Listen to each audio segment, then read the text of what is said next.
Hey guys, welcome back to my channel. तो कैसे हैं आप लोग, कैसी चल रही है आपकी तैयारी? तो जैसा कि आपसे वादा करा था, टाइम टेबल लेके आएंगे, एक अच्छा रूटीन बना के लेके आएंगे। तो वैसा तुम्हारा भाई तुम्हारे लिए लेके आया है, तो दिखाते हैं और ट्राई करेंगे इसको फॉलो करने की। अभी दिखाता हूँ, देखो। हाँ तो भाई, सबसे पहले तो नाम लो जय बजरंगबली। जय बजरंगबली का नाम ज़रूरी है। उसके बाद देखो गाइस, हमने डिवाइड करा है इसको, मतलब ये सारी सब्जेक्ट्स हैं, maths, reasoning, English, polity, history, economy, geography, static, current, science, computer, ये सारी सब्जेक्ट्स हैं अपने पास। बेसिकली क्या होता है, मैथ्स में मतलब मैथ्स का एक पार्ट रहेगा, रीजनिंग का एक पार्ट रहेगा, इंग्लिश का एक पार्ट रहेगा। ये कंप्लीट आपका आएगा एक पार्ट में। नंबर सबके इक्वल है, वैल्यू सबकी इक्वल है। जून जुलाई में अपनी टेंटेटिव डेट आई है, उस हिसाब से अपन को इसे कवर करना रहेगा। तो हम कुछ मैथ्स के कुछ सोर्सेज मैं आपके साथ शेयर कर दूंगा, आप वहाँ से प्रिपेयर कर सकते हो। रीजनिंग के भी मैं शेयर कर दूंगा, इंग्लिश के भी मैं आपको शेयर कर दूंगा। तो हमको कैसे करनी है ये सारी, ये आपको मैं बताता हूँ। एक साथ तो करना पॉसिबल नहीं होगा, तो उस हिसाब से हम इनको डिवाइड करेंगे पर्टिकुलर टाइम में, ठीक है। तो स्टडी आवर्स मतलब कितना आइडियली कितना स्टडी आवर्स रिक्वायर रहता है, ऐसा नॉर्मल एस्पिरेंट का क्वेश्चन रहता है क्या, मतलब कितना घंटा मुझे पढ़ना चाहिए एवरेज दिन में। तो ऐसा तो मतलब मेरे हिसाब से तो 7 से 8 घंटे, या फिर हाँ 7 से 8 फार इनफ है सर। 7 से 8, और 7 से 8 भी अगर तुम पढ़ रहे हो ना, तो ऐसा है कि हाँ तुम कर जाओगे बेटा, ऐसी कोई दिक्कत नहीं है। अगर तुम मन लगा कर 7 से 8 घंटे पढ़ रहे हो तो ये काफ़ी है। वैसे कोई लिमिट नहीं है भाई, वैसे इस चीज़ की कोई भी लिमिट नहीं है। जितना तुमको मज़ा आ रहा है पढ़ाई में उतना पढ़ते जाओ, लेकिन 7 to 8 आवर्स के हाँ मन लगने के लिए, बैठने के लिए थोड़ा हो जाता है। इतनी सारी सब्जेक्ट्स हैं, इनको कवर करने में हो जाता है टाइम। तो हम मैथ्स करेंगे दिन में, मतलब ये पर डे का है सीन। मैथ्स करेंगे 2 आवर्स, मतलब एक दिन में 2 घंटे।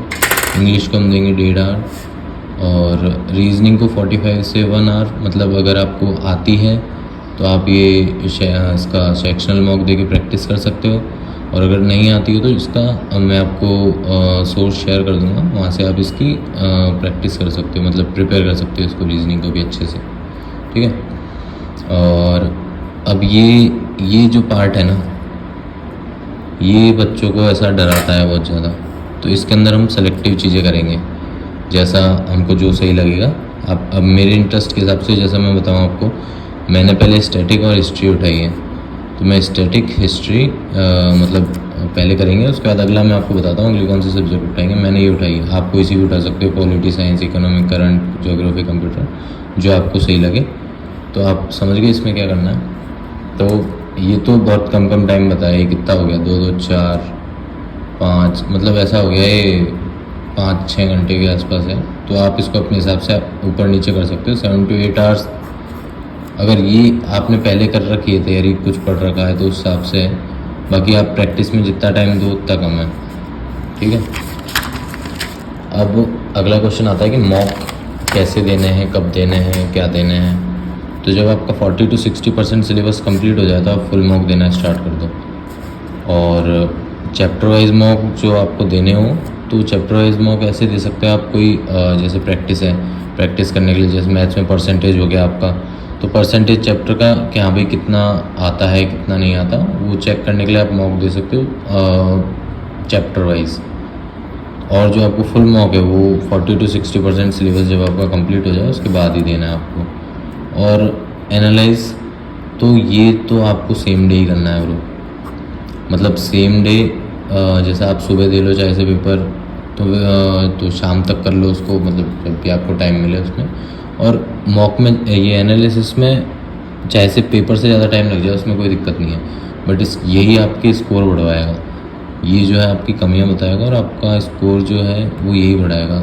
जो आप मॉक से मतलब पेपर देने के बाद उसको देखोगे ना, वही एवरीडे वीक पॉइंट जो रहेंगे वो आपको नोट करने हैं मॉक देने के बाद में, फुल मॉक के बाद में। चैप्टर वाइज तो आपको अगर दिक्कत आती है तो आपको वापस रिवाइज करना है उसी चीज़ से, प्रैक्टिस करनी है और उसको सही करने के लिए।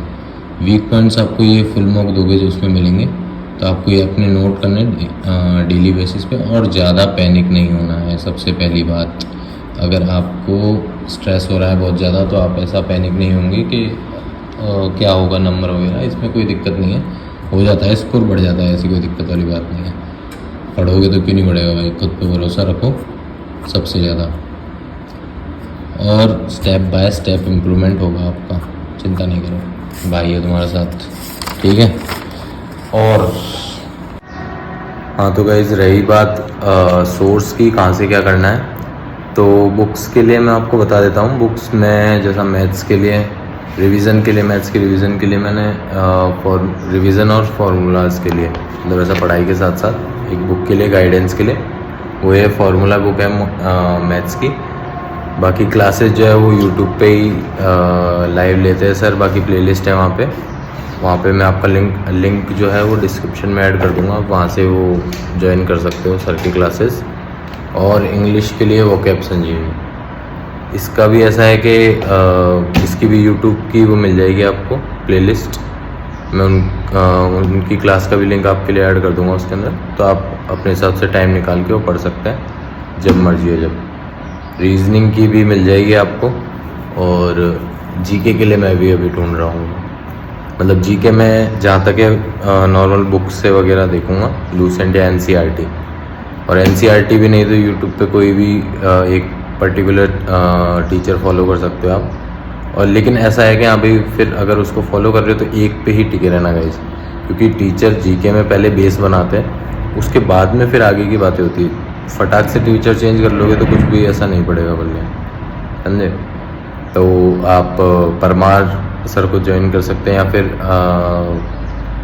शिवांत सर हैं, शिवांत सर जीएस नाम से, तो उनको भी आप कर सकते हैं, दोनों बढ़िया टीचर हैं। तो ये हो गया सारे रिसोर्सेज, तो बेस्ट ऑफ लक। कल से आपको शेयर करता हूँ मैं अपना रूटीन, दिखाता हूँ, ठीक है। मिलते हैं अगली वीडियो में, बाय गाइस।